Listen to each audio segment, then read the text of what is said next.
आणि लाडक्या बहिणींसाठी सर्वात मोठी बातमी, लाडकी बहीण योजना बंद होणार नाही, मात्र त्यामध्ये दुरुस्ती होईल असं उपमुख्यमंत्री आणि अर्थमंत्री अजित पवार यांनी विधिमंडळामध्ये म्हटलंय।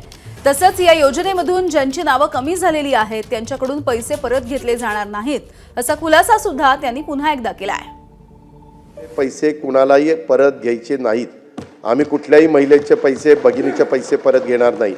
ही योजना चालू ठेवणार आहे। या योजनेला जो निधी लागणार आहे तो त्या ठिकाणी देणार आहे, परंतु ही योजना गरीब घटकातल्या महिलांच्या करता आहे। हे पण मी या उत्तराच्या निमित्तानं सभागृहाच्या मार्फत सर्वांना त्या ठिकाणी सांगू इच्छितो। कधी कधी योजना येते, परंतु त्याच्यामध्ये काही गोष्ट लक्षात आल्यानंतर काही आपण दुरुस्ती करतो। आम्ही दुरुस्त करणार आहे, त्याच्यामध्ये बंद करणार नाही, त्याच्यात कुठेही गरीब महिलांच्यावर अन्याय करणार नाही।